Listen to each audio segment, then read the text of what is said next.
Good evening, everyone. My name is Fei, and today I'm here to talk about distributed information control of multi-agent systems. The first thing in this topic, many people will find the phrase multi-agent system very confusing. So what is this multi-agent thing? Does it even exist in our daily life? Are there any applications related to this? Well, before you answer this question, let's first see a video. This is one of the drone performances recorded a few years ago in Japan. In this video, over 20 drones cooperate with one another to show us whether static or moving formations. Believe it or not, this is an actual use of the knowledge of multi-agent systems. So yes, multi-agent systems do exist in our daily life. But before we move deeper into multi-agent systems, we have to first know the definition of one agent. In the area of artificial intelligence and electrical engineering, an agent is defined to have the following three features. The first one is to sense its local environment. And then an agent can make decisions based on the information obtained from the first step. And at last, it can make actions based on the decisions made to change its local surroundings. And all these three features form the operation loop of an agent. In our daily life, self-cleaning robots, drones, and self-driving cars can all be seen as agents. While multi-agent system, as the word sounds like, indicates a system made of a group of agents who cooperate with one another to finish a mutual task. What I study information control is only a sub-branch of the area of multi-agent system. In this particular subject, we aim to teach robots how to form specific physical formations so that they can achieve tasks like stacking up boxes, catching a release, or even just moving through a narrow area. But how did those robots get into the exact position to finish the mission assigned? Speaking of that, we have to talk a little bit about control theory. Throughout many years, the most commonly used method is called centralized approach. Well, as the word means, there will always be a control center in a centralized system, and for most of the circumstances, a center computer. And let's say we want to control several drones to do the performance like we mentioned about.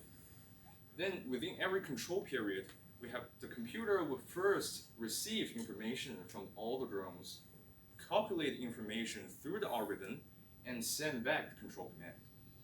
This system is very popular because it is easy to realize. You only have to worry about the control center to satisfy the whole system. But the biggest advantage also leads to its biggest drawback. What if there's something wrong with the control center? Perhaps somebody hacked it, or just a few seconds power shortage. Then the whole system would be ruined, just like this picture. Half of the drones are in chaos, which not only ruins the whole performance, but also leads to a waste over several $1 million. But don't worry, it's not the end of the world. And that's why I propose a method called decentralized approach. So instead of having a control center like centralized ones, decentralized system aims to teach robots the ability to make self-decisions. And the decision is usually two-parted. The first one is what we usually call a reference tracking. So for each robot we want to control, they're given a reference state. Then each of the robots would compare its current state with a reference state and try to see the difference as the error and try to minimize that as soon as possible. So that means when the current state completely follows the reference state, the robot would be in the exact positions we want them to be. But what if the reference lost? Would the system be ruined again? Don't worry, because here comes the second missing part of the puzzle, communication. In our daily life, many animals have the hobby of performing teamwork when they are trying to achieve what is far beyond their individual's capability. For instance, birds stay in flocks to immigrate long distances from north to south. Fish stay in schools to avoid lethal attack from the natural enemies. And bees swarm together to build up their mutual homes. All these animals don't have center computers, but they still manage to finish the mission design. Why? Because each of them communicate with each other. So what if, when it comes to robots, instead of letting them just work individually, we put them together and offer them the ability to talk with each other? Then each of the robots would have a better understanding of their current mission and its local surroundings, which makes the system more stabilized than ever. And here is the control structure I designed.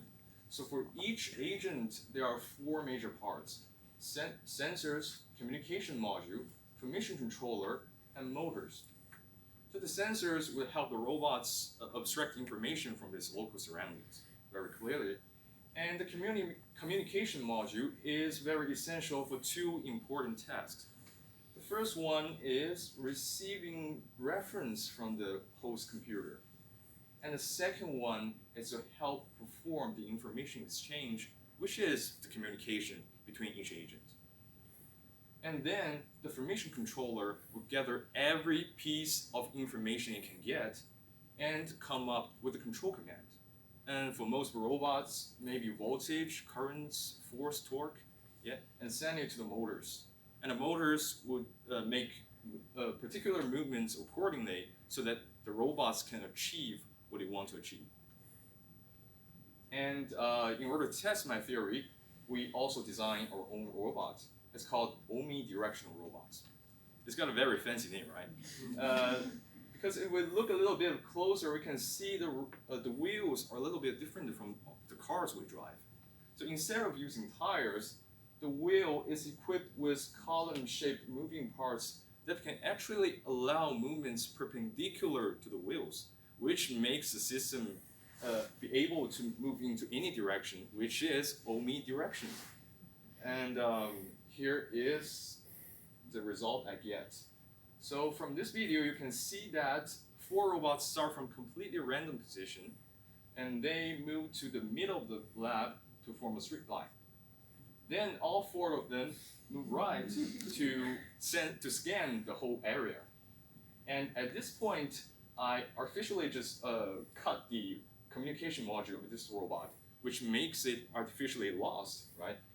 But the other 3 robots still managed to finish their mission, which is moving back to the middle and form a horizontal line which can actually scan the whole area of the lab. So you can see that if one robot fails, it doesn't matter, the whole system still works. And when I turn it back on, when I turn the communication module back on, the robots will still team up and try to finish what is designed later. Many people say that the story of Iron Man is just a science fiction, but I strongly disagree so. Because what multi-agent system can offer us is way beyond than just doing drone performances, robot performances, right? If well developed within decades, I firmly believe that within within a snap of finger, tens or even hundreds of robots will rush to wherever you are and save you from the dilemma you stuck yourself in. So this could be world changing. What's waiting for us in the era of multi-agent systems is a promising future. Thank you.